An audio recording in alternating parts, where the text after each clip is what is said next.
So welcome Dominique and welcome Sabrina. This is the final webinar of the entire class. So the plan today is we are going to be going through some of chapter 13. We don't do all of chapter 13 in this class. And in fact, by the end, you'll think you understand it. But there's a lot of technical details that are tough that we don't do. So it's hard to know that you don't know, because it doesn't seem that hard, but it actually is kind of hard if you go through all the details. And then I'm going to talk about the final exam, and that's the plan. In terms of schedule, this is the very last webinar of the entire class. So again, thanks for showing up. It would be awful to cancel this one. So it's been a good class, and there's still more to do, of course.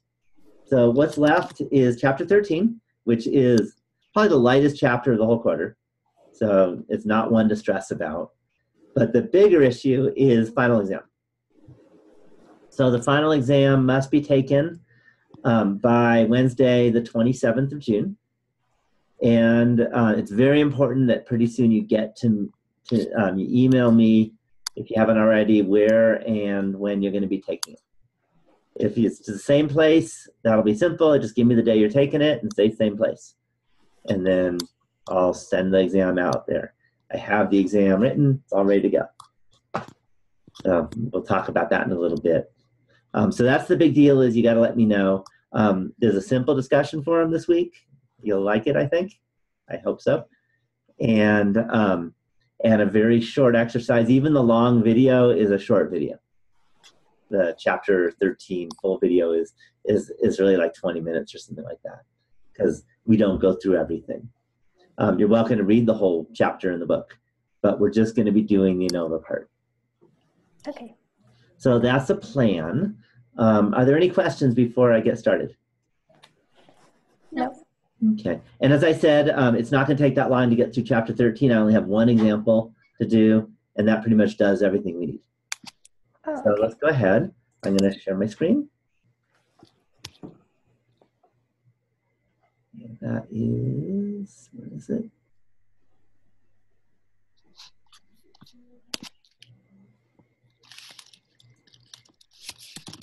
Just a minute. Oh, I see what it is. There it is. Okay, so what we have here is suppose a study was done to analyze the racial differences for the distance in miles that people live from the nearest public library. The data from the study is shown below. Okay, and we have data. We have whites, Hispanics, whites, blacks, Hispanics, and other. And I have a couple questions. So the first thing I want to mention is that ANOVA, which is what we're going to be using, is used when you have multiple groups at which they're all asked the same quantitative survey question, and you want to find out if the group matters. So are the means all the same, or are they not all the same? Is there a difference between at least some of the means? Does that make sense? Mm-hmm. So we haven't done this kind of test yet. We've done the same idea when you only had two groups, and that was just a difference between two independent means. We've also dealt with many groups when we had a qualitative survey question, and that was chi-squared analysis. Do you remember that? Okay, and that was, say, chi-squared test for independence or homogeneity, depending on whether you're looking at distributions or two different variables. So now what we're dealing with is multiple groups with a single quantitative survey question. If you had more than one survey question, that's past this class. So the first thing asked is, what assumptions must you make in order to perform this test? And that's actually a pretty big deal. In fact, they're really hard to meet. So I don't want you to take this lightly in terms of thinking you understand ANOVA, because it's actually really hard to check these assumptions. So what we're going to do is we're just going to just know that they're there. We're not going to talk about how to check every assumption. So a lot of the assumptions are the ones that you're used to. The order in which I write it doesn't matter at all. What matters is that we just understand how to list the assumptions. So there's a bunch. So the first assumption is all the distributions must be normal.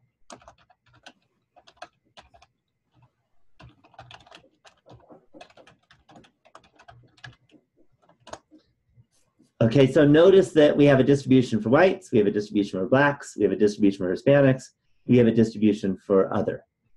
So that's 4 different distributions, and they must be normal. And we certainly can't use the central limit theorem because each of these sample sizes is tiny, right? For whites, you have 6, blacks, we have 4, Hispanics, we have 6, and other, we also have 4.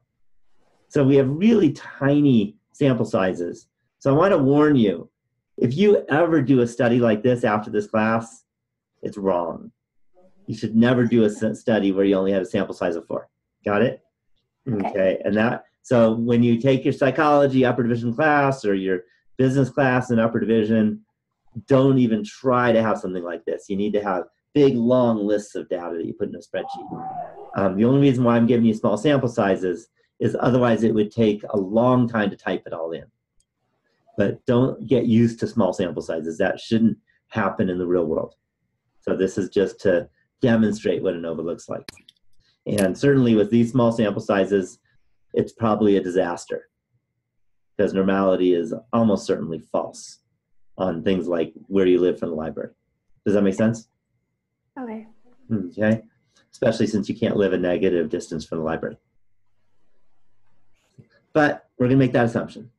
Okay, another one. The standard deviations are all the same.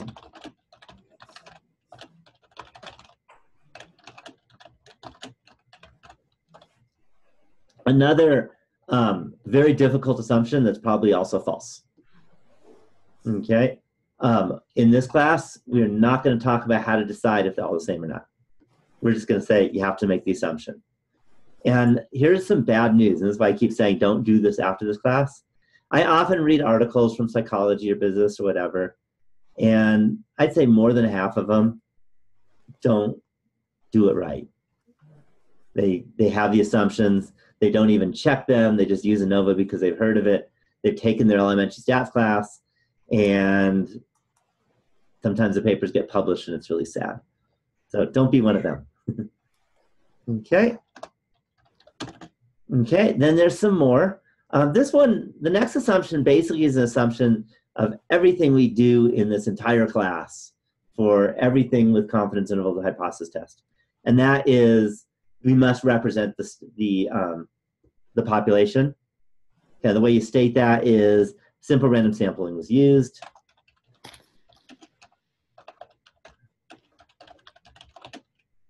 Or I'm going to call it or an approximation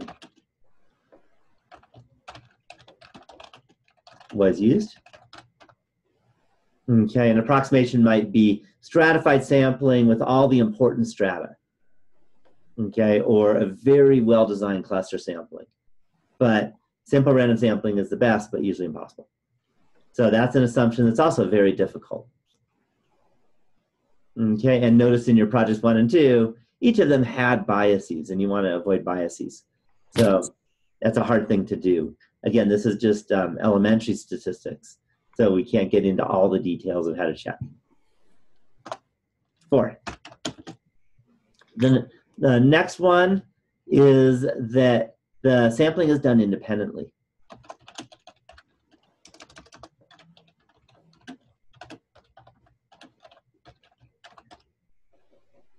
Independently.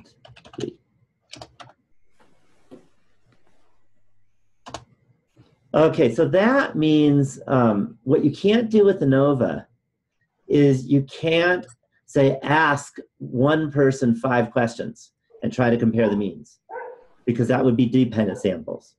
Do you remember that with two samples, dependent versus independent? It's the same idea. Okay, this one's okay. Pretty easy to do independent sampling in a study on whether the races are all the same. Okay, because you're asking different groups of people, and that's independent.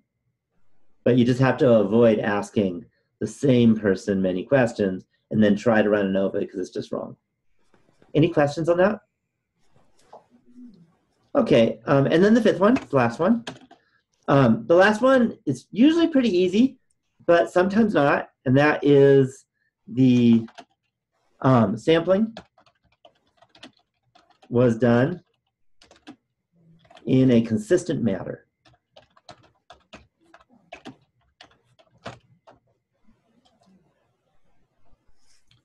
Okay, so what that means is that we have the sampling, and if you just go and you ask a bunch of whites, a bunch of blacks, a bunch of Hispanics, a bunch of others, the same question around the same time, in the same way, and that's consistent. Does that make sense? Here's where things can sometimes go wrong. Let's suppose you want to compare, say, people's attitudes on a scale of 1 to 10 of President Trump. And you want to find out if there's a difference by state. And you had to do it yourself. So here's what you can't do. You can't go to California today and ask, 50 people. And then tomorrow, go to New Mexico and ask 50 people, and just keep going that state by state until you're done. And the reason is 50 days from today, things are different than now. So if you asked all the people from Kansas 50 days from now, and you asked all of them from California right now, then it's not fair because it's actually a different setting in terms of, say, presidential approval. Does that make sense? Mm-hmm. Okay, so you just have to be careful. Those are pretty easy. The first three are difficult. And very hard to get normal distributions unless you have large sample sizes. But remember, if you wanted to do, say, by state, there's 50 states in America, and you have to have over 30 for each state, which means already you got over 1,500 that you have to sample. You see how it can get big really fast. So that's a problem. Standard deviation's all the same. That's technical, and you're not going to learn that in this class. All I can tell you is, if you're really going to do ANOVA right, you have to do some more research or take another class in statistics, because we can only do so much. And hopefully you understand. Okay, simple random sampling. We've talked a lot about sampling techniques. Very hard to do. That's why in Project 2, I let you use convenience sampling. Doesn't mean you should be doing that for research. Okay, any questions on any of the assumptions? Okay, and I want to let you know, these are basically the assumptions for any ANOVA test. Okay, if you have large samples, you don't need to assume it's normal because you know it's normal. But this is what you have to make sure is true in order to run an ANOVA test. All right, any questions so far? Nope. Okay, don't have a lot of space on the screen, so is it okay if I erase the answer that I just wrote? Yes. Okay, again, the video will be posted, and you can always get back to it. So let's do that so that I can answer part B. Okay, so part B is show all details of the ANOVA test and state your conclusions in the context of the study. So, as you might be used to, what's the very first thing you do for any hypothesis test after reading the question? What do you write down? State the null and alternative. Exactly. Good. That means you got it down, at least the start of it. So you're going to state the null and alternative hypotheses. This one's a little different. So I want to remind you, chapters 9 and 10, because this is also a review for the final. Chapters 9 and 10, the null and alternative hypotheses are always stated in symbols. Do you remember that? Yeah. Chapter 11, they're always stated in words. That's the distribution of the same, or the two categories are independent. Do you remember those? Chapter 12, it's always symbols and the same symbols. Rho equals 0, rho not equals 0. And that rho is that curvy P looking thing. Chapter 13, which is we're in now, is a little of each. So by the way, if you don't go by that, what I just said on the final exam, I will take off points. So keep that in mind. So there's no surprises. You just got to identify what chapter it's from and then make sure you do your hypotheses correctly. All right, so let's start typing. So it turns out, and actually, I think I need to not do it that way. I think I can do it with a pen because I'm going to be using a symbols, at least for H naught. And then for H1, I'll do it in text. So H naught.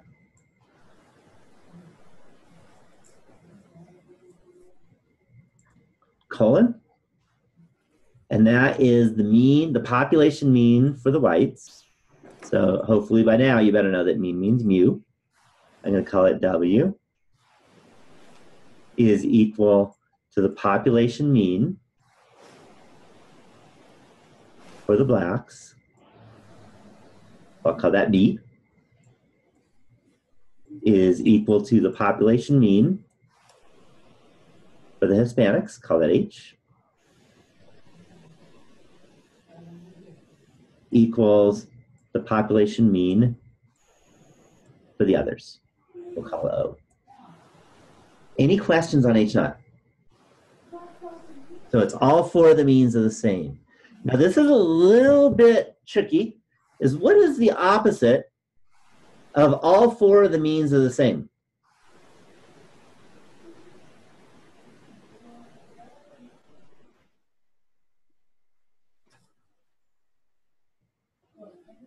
All four are not the same?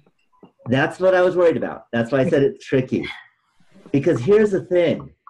You could have two of them the same, maybe three of them the same, and this guy's different. So some are the same and one's not the same, and that's still not H naught. Do you see that? So it's a little tricky, and that's why it's the easiest way of doing it is to write it with words. So let me show you the words.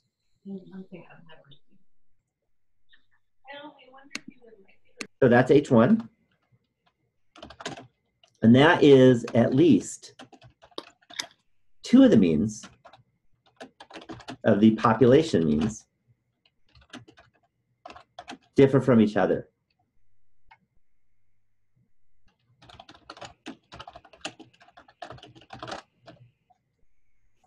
So that means that you could have three of them the same and one's different because that one is different from any of them you want. You could have these two the same and these two the same, but they're not the same as each other, and then these two are different. Do you see how that works? So you have to make sure that two of them are different from each other, and that means that they're not all the same. Do you see how that works?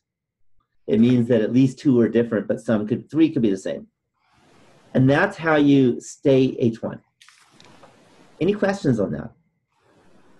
That could be a little confusing. Okay, I want to say another way of stating H1 that you'll see a lot too. So now I'm going to write down in the context of the question, and that is race is a factor in distance from the library.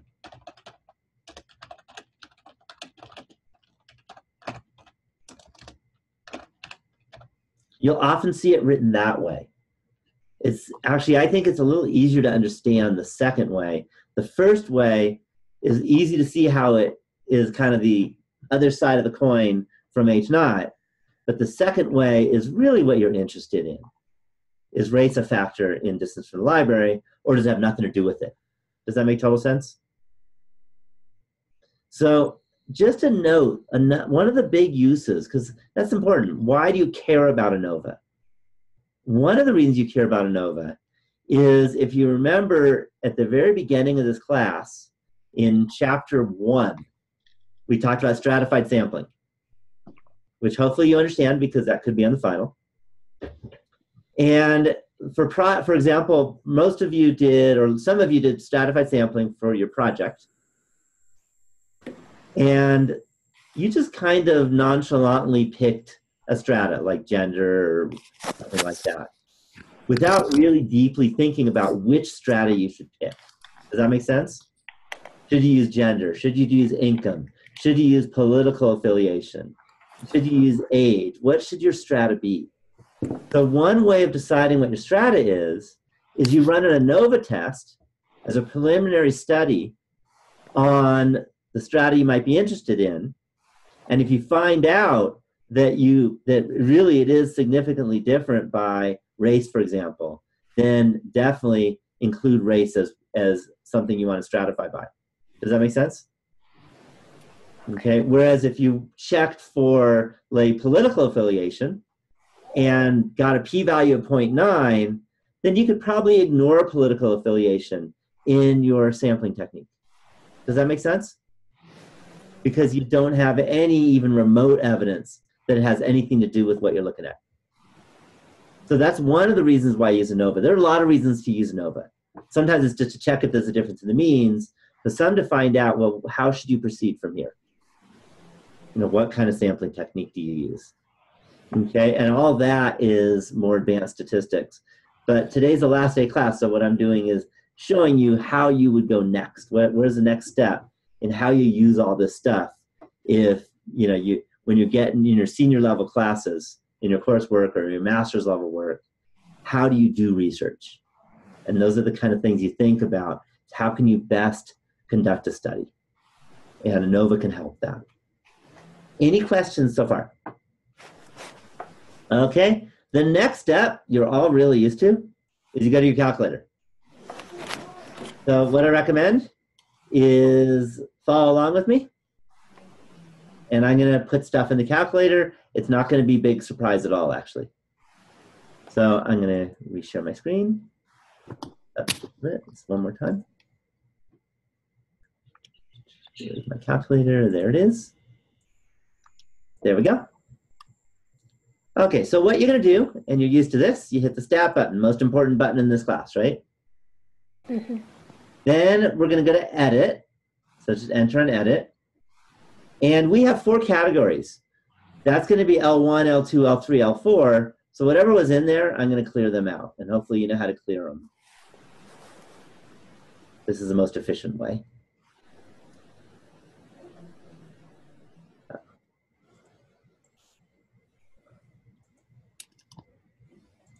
And L2, let's clear that guy out. And then L1, clear that one out. And then all I do is type the numbers in. L1 will be the numbers for white, L2 will be for black, etc., etc. So let me just quickly do that. 15, and then 4, then 11, then 9, then 3, then 2. Then I go over to L2 and put in the second column, which are for the blacks. 12, 1, 6, 6. Then I go to the third column, Hispanics.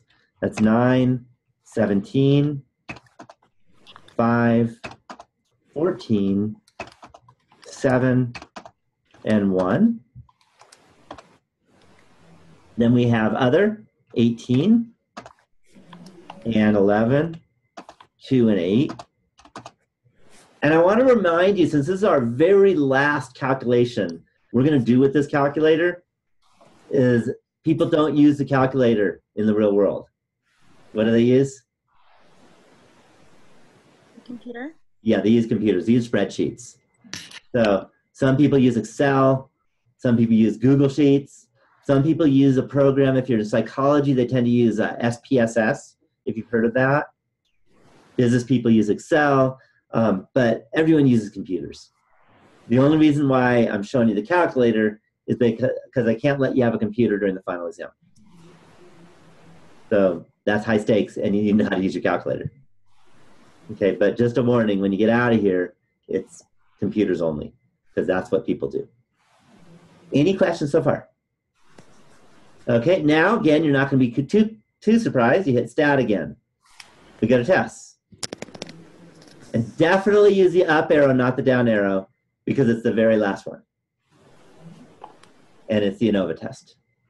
I hit enter. And this is going to be very different than the others because it just has ANOVA. So next, I'm going to go second, 1, and that pops in L1, and then comma, which is above the 7, and then second, 2. I'm telling the calculator what the variables are, comma, second, 3, comma, and second, 4, and end the parenthesis. Any questions? Was that too fast, or are you all good? We're good. Good? Okay, then it's really easy. You hit enter. It gives you a whole lot of stuff. As I mentioned, ANOVA is very complex, but we're only going to be doing the basics. We really only care about 2 numbers. One is F equals about 0.33, and that's called the test statistic. We've seen test statistics before. It turns out ANOVA has a different distribution. We've seen binomial, we've seen normal, we've seen t, we've seen chi-squared, right? And now there's F. I'm not even going to remotely talk about the mathematics behind it, but it is very deep and difficult. So we're just going to call it F and say we're happy. The more important number is the next one, which is P, and that's the p-value. And I'm hoping, notice I did not give you a level of significance here, did I? In the real world, no one gives you a level of significance. So you should be able to say, hey, P is 0.8. You shouldn't need a level of significance. What do you know?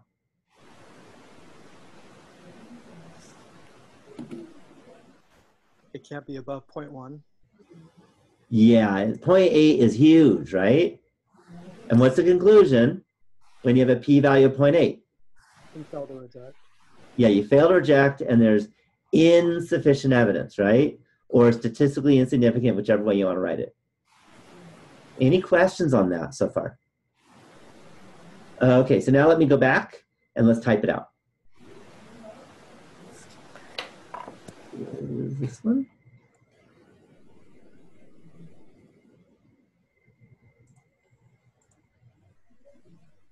So the conclusion, very simple, as long as you remember how all hypothesis tests work.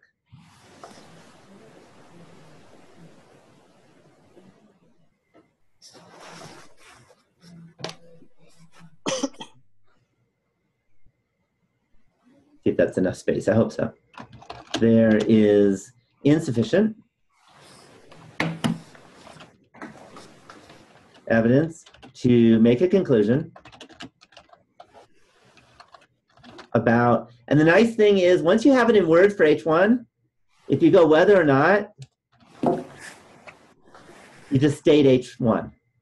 At least 2 of the population means differ from each other.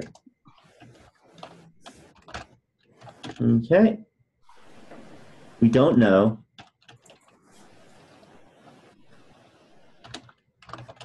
if race is a factor in distance from the library.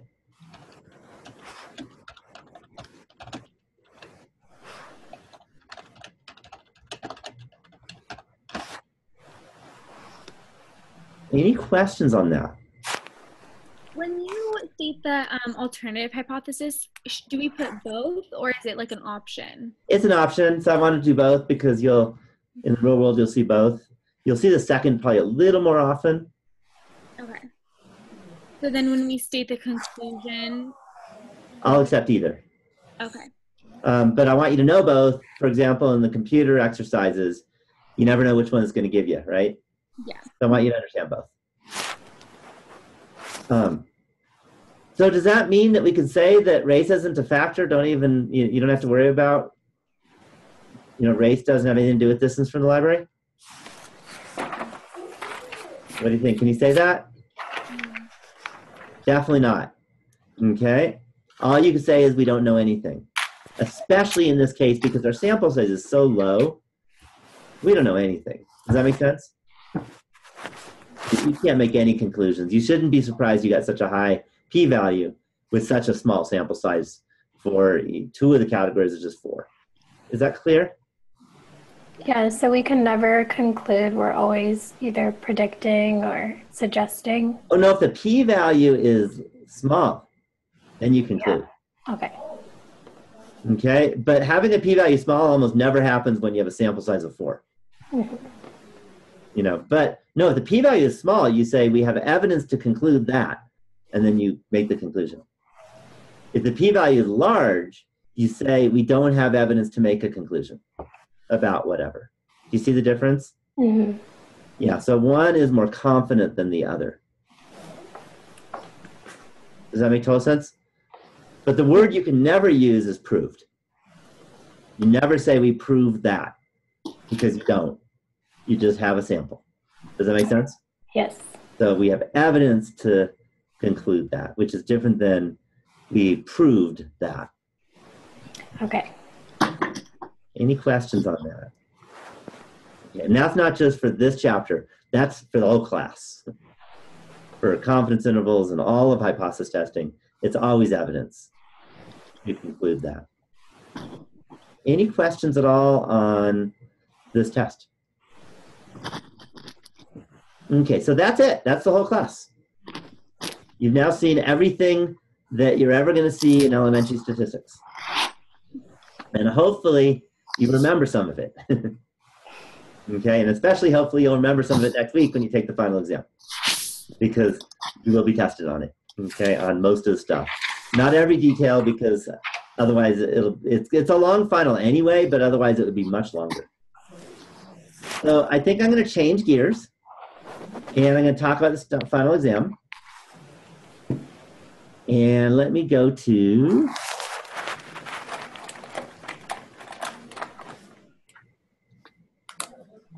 let me find it.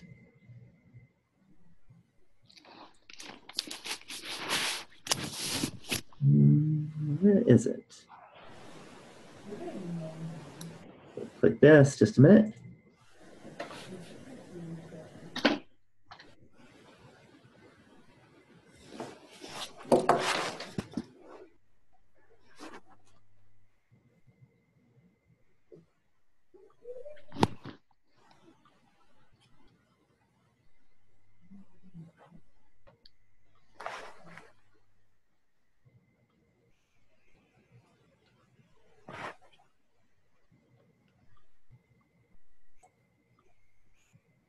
Okay, so we're now at Canvas. Can you see it?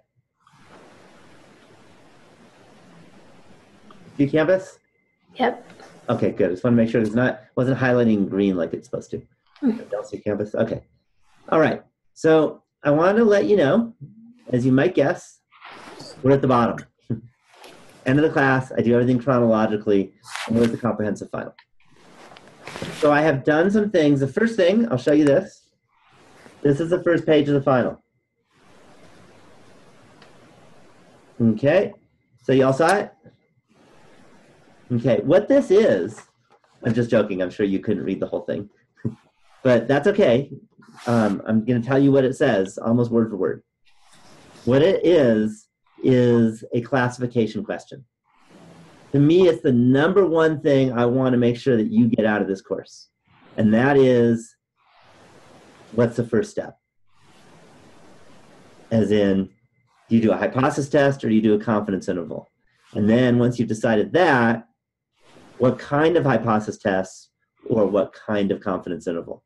Because my feeling is, and maybe you'll disagree with me, is that in 2 months, you're not going to remember all the details of all the tests. Does that sound right? Yeah. But maybe you'll remember the difference between a hypothesis test and a confidence interval. Think you got a shot at that in a couple months? Yes. And maybe you'll remember between 2 samples and ANOVA versus 1 sample, but not the details.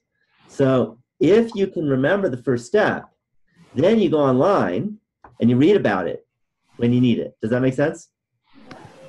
Okay. And you'll be able to read, and it'll be a refresher instead of a first time ever. But if you get the test wrong, then you're going to be reading about the wrong test, totally wasting your time. Is that clear?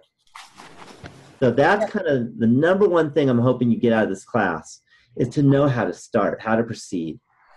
Okay? Doesn't mean you shouldn't know the details for the final, but you must know how to start. So that's question number 1. And what I've done, just like for the midterm, is I have posted a structure. Okay, and this is, again, I'm just clicking for the modules. You can see this too. So this is page 1. Nothing has changed, except page 2 is right there, A through I. So it's a matching question. But it's a matching where there are 15 different things to match from. So guessing is pretty unlikely. Do you agree? Yes. You got less than 10% chance of guessing right if you're just going to randomly guess. But if you have no idea, you might as well get, 8% right instead of 0% right? So definitely guess if you have no clue. But hopefully you're going to practice this and you're going to learn. Okay, so that's what this is. This is a problem of matching. And then A through I, I'm going to give you a paragraph, and you're going to have to decide which test that paragraph refers to in terms of what test you're going to need to address the paragraph. Does that make sense? A real world paragraph, not a definition. Just this is the kind of thing you want to learn. You want to find, how much more likely men are than women to stop at, at a casino in Tahoe when they're in Tahoe. And you have to decide which of those that is. Does that make sense? And hopefully you all know that that would be a confidence interval for the difference between two population proportions. And on your test, you would write down IB. Any questions on that? And that part is circle true or false. What's that? At the bottom for the A through I, it said. I'll get there next. That's number 2. Okay. But I want to go through number 1 first. So number 1 is this. Matching. Number 2 will be true or false. I'll get that in a moment. Okay. Then. Does that make sense? Mm-hmm. Yeah, so they're very different questions, actually. So number 1 is matching. Number 2, now I'll address it, is true falses. Remember on the midterm you had true falses also? Yes. Same kind of problems, which are difficult. Okay, again, especially with the true falses, definitely guess if you have no idea. Don't ever, some of you left some of those blank, and it's like, what were you thinking? All you do is circle one of them. It's real quick. Don't leave them blank. Okay, that's just not being very smart. You agree with that? Yes. Yeah. Okay. And similarly, there's no reason to leave number 1 blank, even though you don't have a big chance of getting it right. But number 2, you got a 50-50. Okay, but hopefully you'll have a lot better than that because you'll have practiced and know how to do true falses. Okay, problem number 3 is a paragraph, which I'm not going to tell you. Again, I'm not giving you all the details of the test. And then there's an A, B, C, and D, and E. These should not be surprising. You've seen these before. State the null and alternative hypotheses. E is find the test statistic and the p-value. Remember, the test statistic is whatever Z is, or T is, or chi-squared is, or F is. Remember all those? Okay.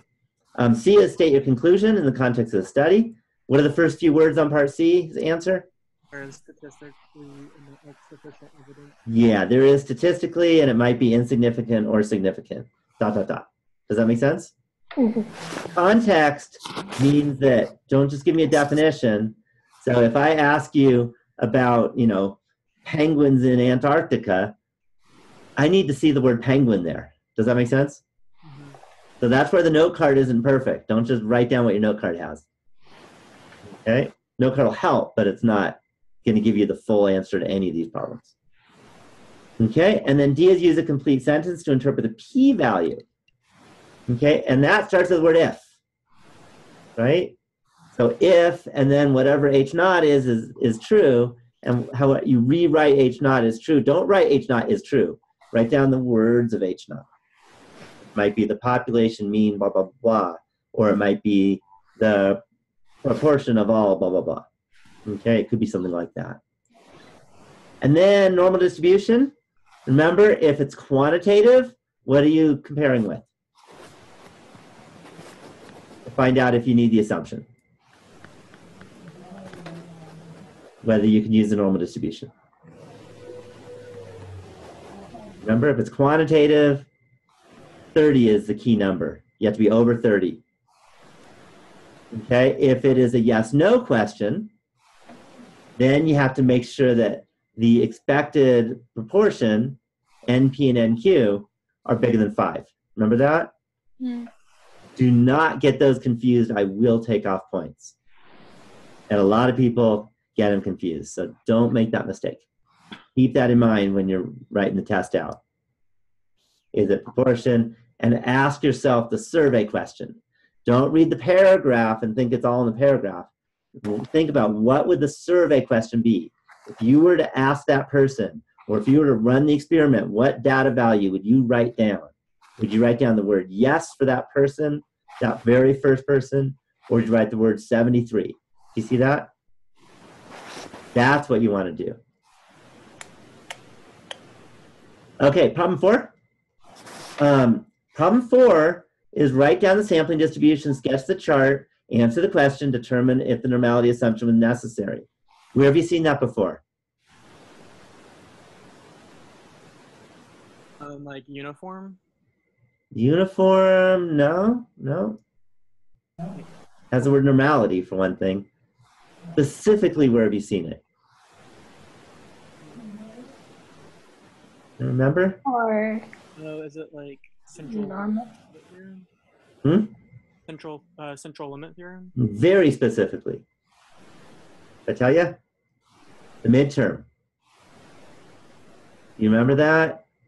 Okay, so I want to remind you, the key to the midterm is online. Okay, so redo those problems. If you don't have all 4 of these for each of these, you're not doing it right. And on the key to the midterm, I do all 4 of the pieces. Okay, I was even drawing the picture with beautiful pictures. That took a long time for me to write that out, and create those pictures. Okay, I mean, your pictures don't have to be like perfectly, beautifully normal, but they should look normal. They shouldn't look like a rectangle. Does that make sense? So practice that. Okay, now I get a little vague. I have a question from chapters 3 or 4 or 5 as problem number 5. Okay. So remember, 4 and 5 are done together.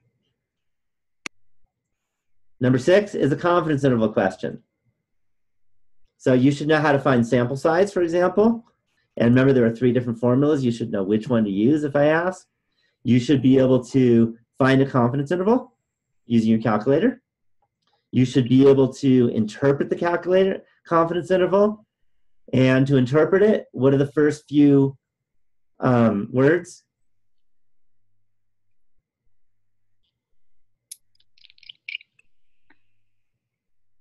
Remember? With 95% confidence, or with 90% confidence. Do you remember those words? Yes. And that's how you interpret a confidence interval. And then you say a lot more. You should understand the confidence level, and that's if many samples were done. Okay? But if I ask you to write down the conclusion, that's not if many samples were done. That's 95% confident that. Do you see that? So don't get them confused. Okay, problem 7 is a hypothesis test. Okay. So you're supposed to talk about the conclusion, you state the null alternative hypothesis, state your conclusion, and by the way, you should give me the p-value to show your work.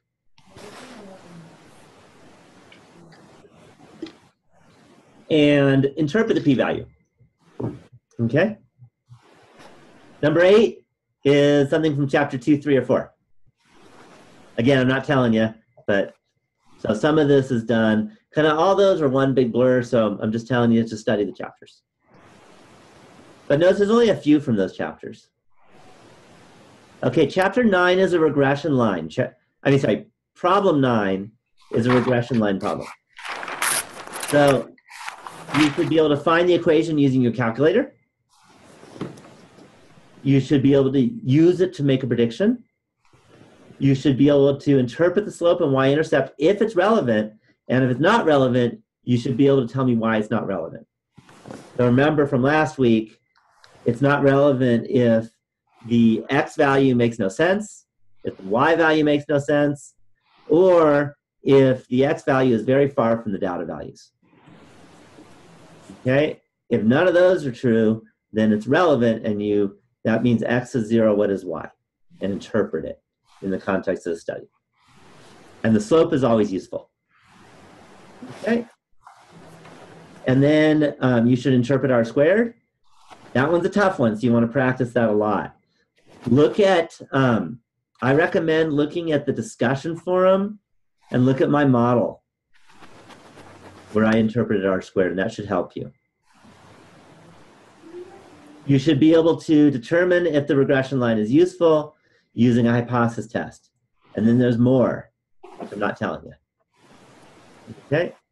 Be careful about using words like, this makes this happen. Or, if this happens, this will happen. Okay? Or we know that this will go up because this went up. Does that make sense? Mm-hmm. Causation is really bad.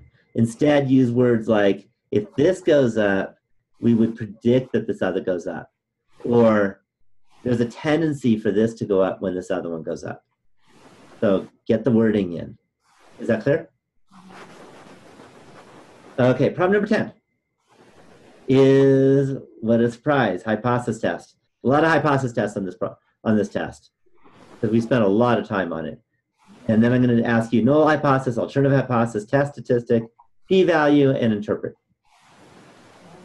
Any questions on that? Problem 11. Same thing. Okay, it's not just going to be a repeat, because it's going to be a different paragraph at the beginning, and you can guess it's going to be a different test to use. So we've done a lot of hypothesis tests.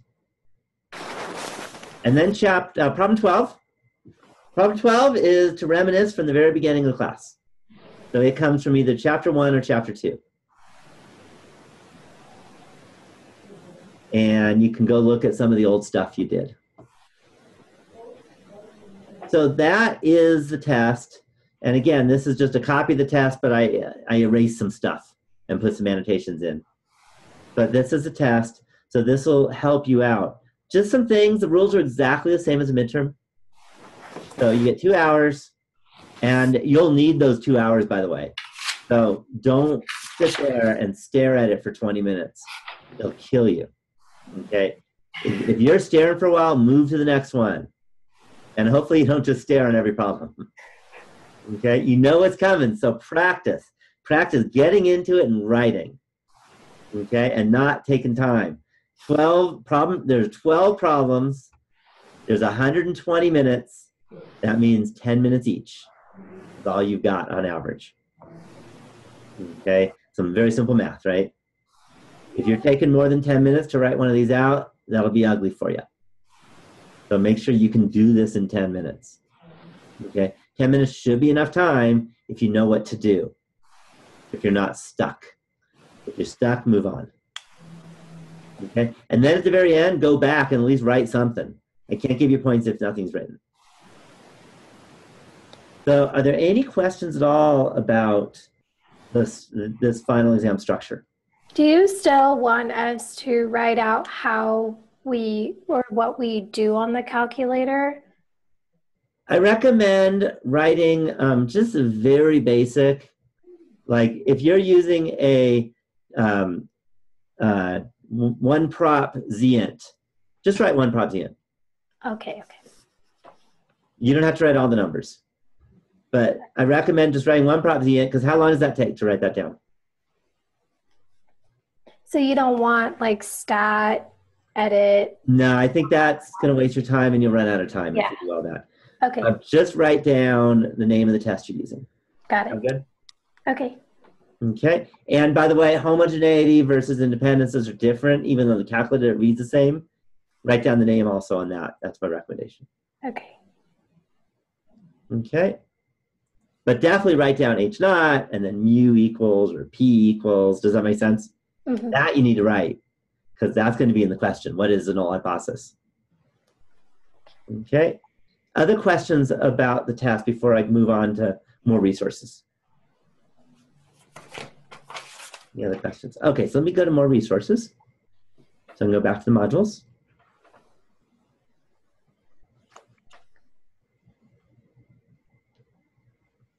Okay, so the next thing is I do have a practice final. This is not the same thing as the final.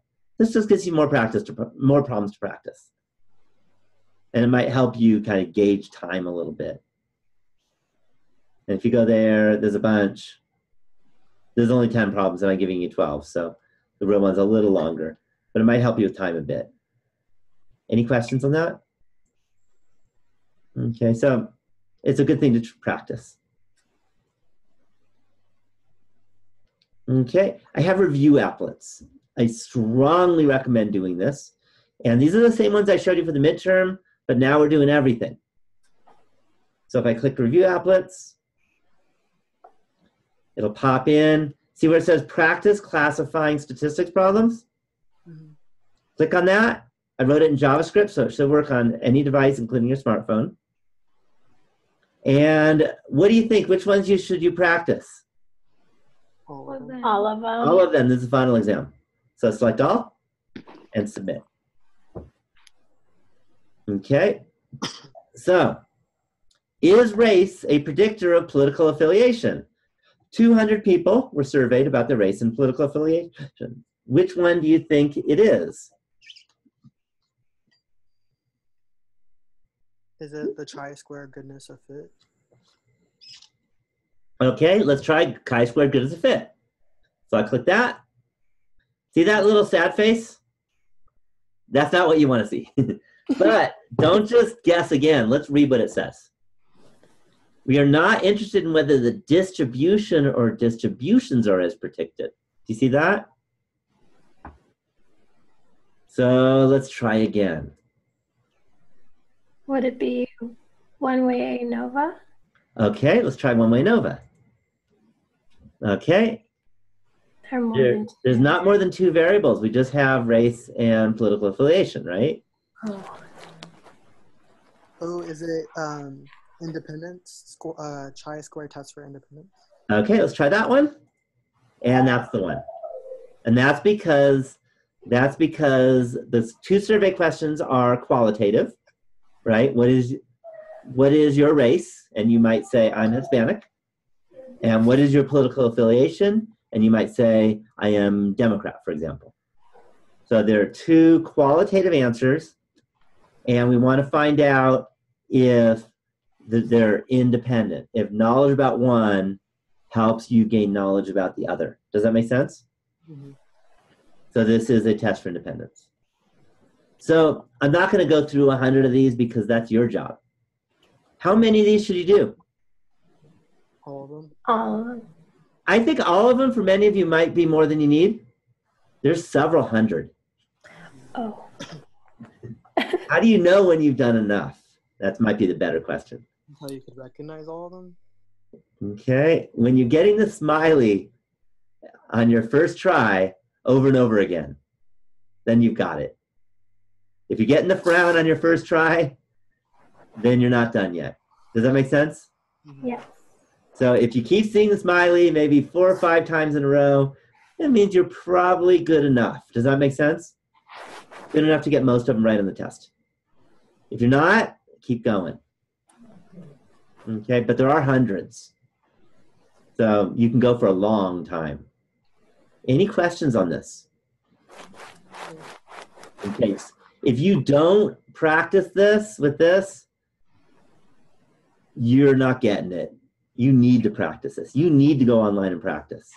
Okay? Just sit there when you're waiting for something, get on your smartphone or wherever you are, get on a computer and just start practicing. Okay? And you'll get good at it. Everybody I've talked to who practices gets real frustrated at the beginning and then they get better at it. But it takes time.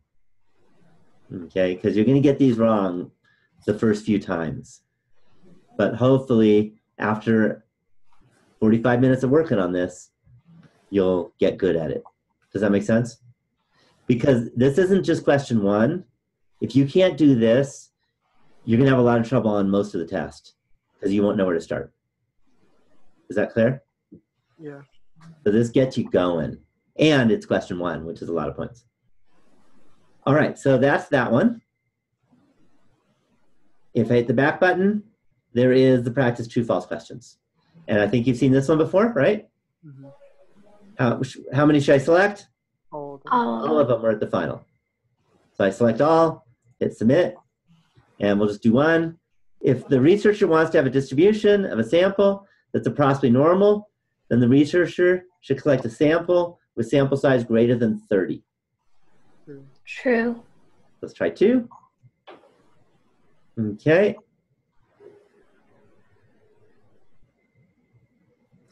Okay. It's not the sample that's going to be normal. It's a sampling distribution that's approximately normal. You see that? If you have a sample of size 500, your sample may not be normal at all. If you ask 500 people what their income is, and you do a histogram of those 500 people, do you think that'll be normal? Okay, definitely not. It'll be skewed right.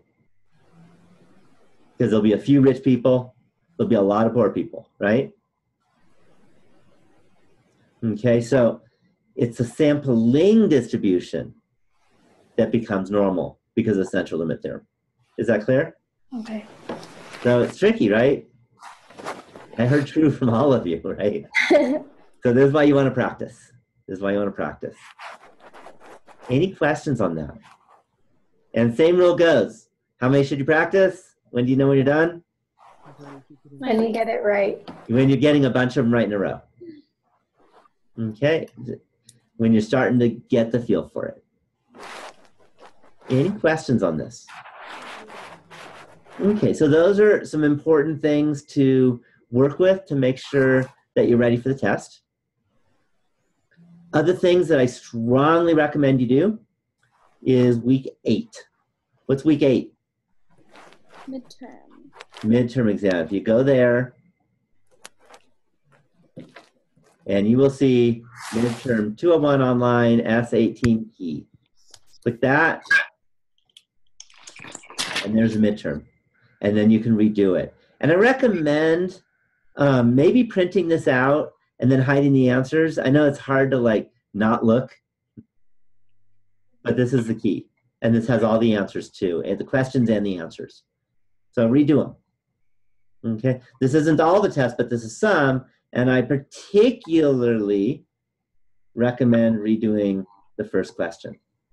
Because what did I tell you about the final exam?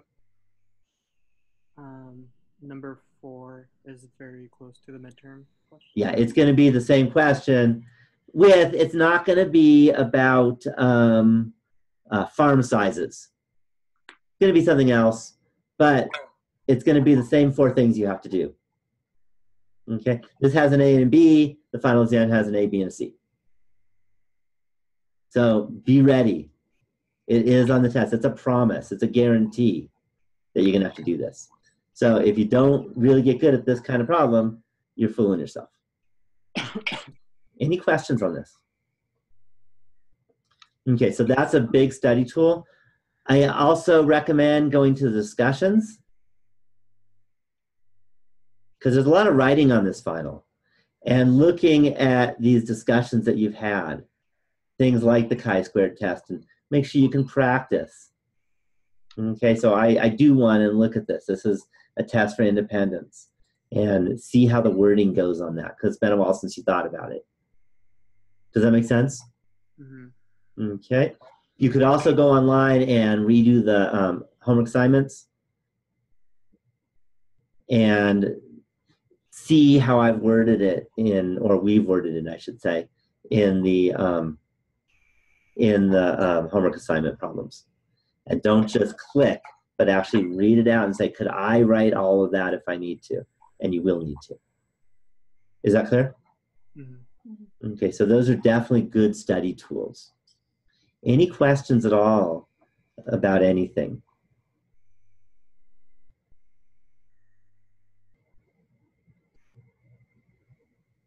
Any questions?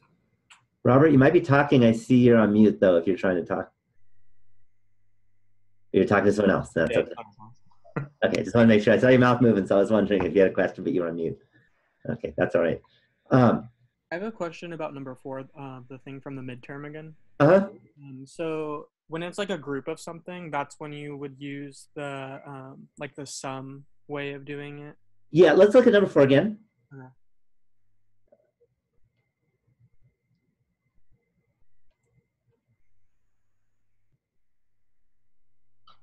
So you'll notice if 38 U.S. farms are looked at, what's the probability the average is less than? Do you see that? And because you want to find a probability of an average, that is central limit theorem. And notice in the answer, there's an over the square root of 38. Do you see that? Like the sample size. Yeah. What if instead of average, I just made exactly the same question, but it had the total? That's when you would use the sums. Yeah, that's a sum, and you wouldn't have an x bar here. You would have a sigma x, capital sigma, and then you wouldn't have 434. You'd have 434 times 38. And you wouldn't have 108. You'd have 108 times the square root of 38. So there were formulas that we had for totals. There was formulas for sums, and then for just individual, you just write it down, like part B. In fact, I'll even give you a hint. You ready for the hint? There's an A, B, and a C. Any guess on why? There's one of each. One of each. Okay, if you haven't used both of the formulas, worry. Okay, I try to test you on the main points and not duplicate too much. Does that make sense? Mm-hmm. So be ready for one of each. Okay, it's 8:04, so I think I'm going to give you the secret word of the day. Okay, it's the very last secret word of the entire quarter. And let me put it somewhere. I think I could put it here, actually. I learned this recently.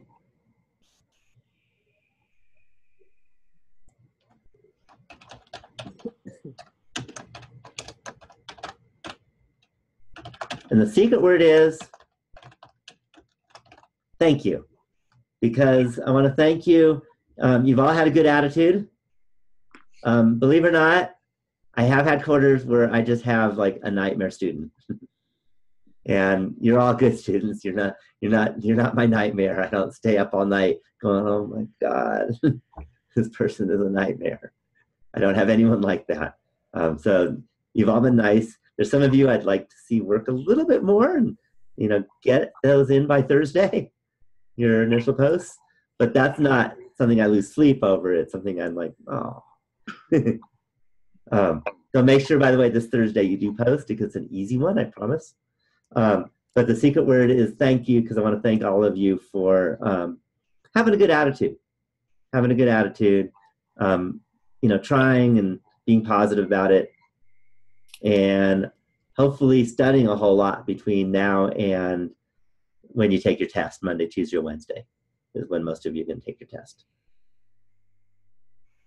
So again, I'll open it up to any questions because I think I've covered what I need to in the course. But again, I'll be happy to answer any questions you might have. And at this point, only the Q&A forum is relevant for the forums. I think I'm going to take down the Project 2 discussion forum because that's over. I'm grading them as we go. I've graded a few of them, and I have some more to grade. They take a lot of time because there are many pages, and I have to go through and write comments. And so you can't expect those to happen on the first day. But hopefully by Wednesday, I'll have them graded. That's my goal. Maybe tomorrow. But I got some already done. So I'll grade your final definitely by Friday. A week from Friday, obviously, not before you take it. But I want to let you know the course closes on Thursday. So that's the bad news. I might have them graded by Thursday, but you won't be able to get into campus again.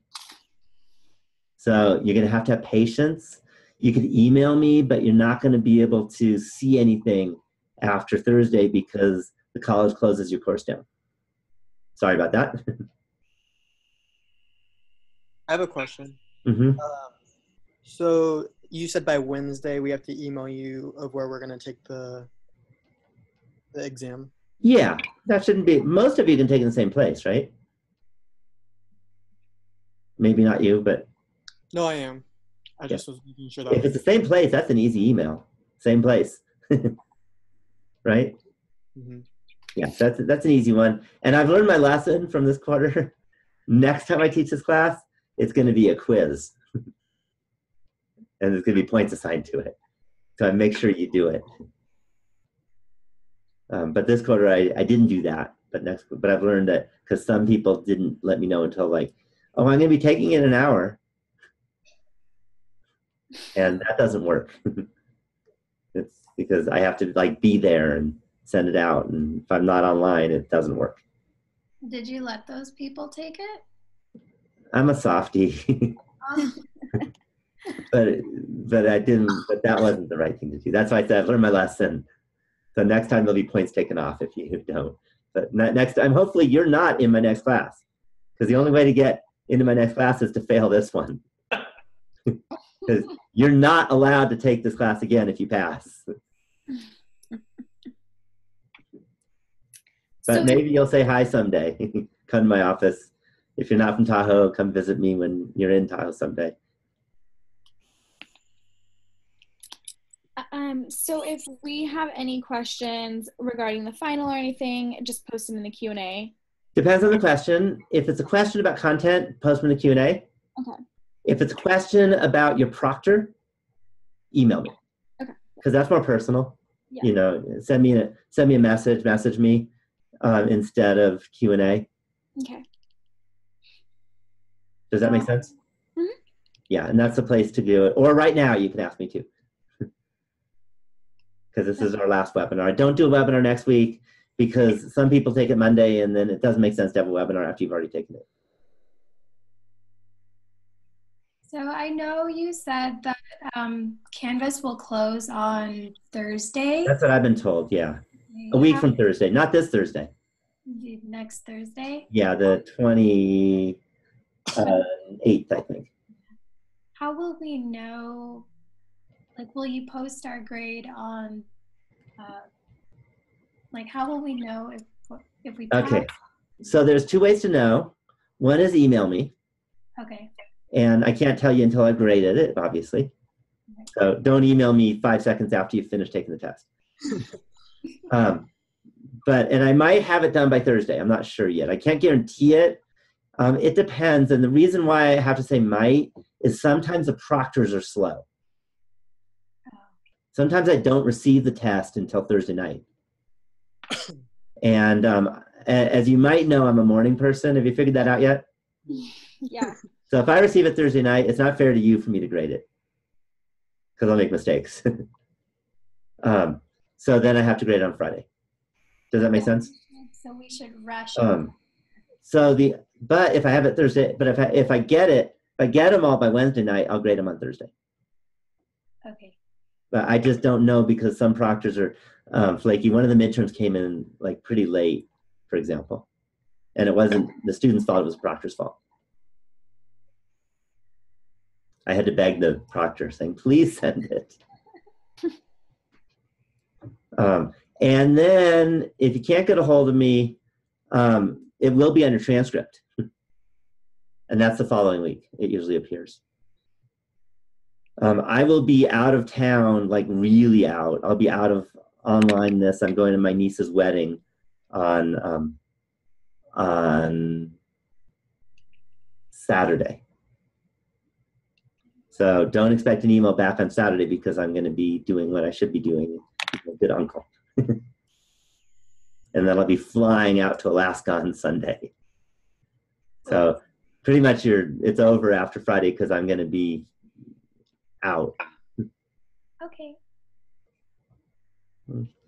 Okay, but again, between now and the final, for sure, I'll be checking pretty often. Other questions? No.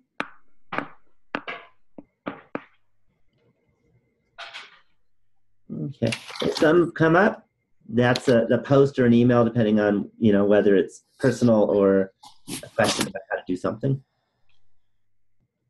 Or a question about the final, like, I didn't really understand when you said problem number 3 did this. You know what I mean? That's a Q&A kind of thing.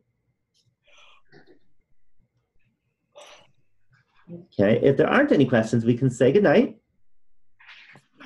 And this will be our last kind of face-to-face webinar experience. And hopefully you enjoyed the webinars. Most people don't do webinars. Very few instructors do it. But I'm a believer in it, whether you like it or not. All right, I'm going to say good night. Thank you for everything. I really appreciate it. Okay, good night, and I hope you all do really well in the final. I want to give good grades to everybody. Yeah. Thank you. Good night. Good night.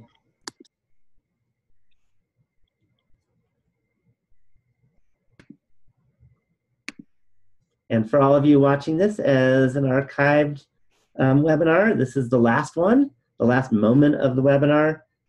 And again, I want to thank you for your hard work and for communicating and just being generally nice and good people. And I hope all goes well with you and for you on the final exam. And please post on the Q&A forum if you have any questions, or email me. And please email me where you're taking the final so that you don't end up not having a final to take. So again, thank you for the great quarter. And I wish you all well on the final and also beyond. And hopefully you'll use some statistics in your life. Hopefully you're convinced that it is important. So take care.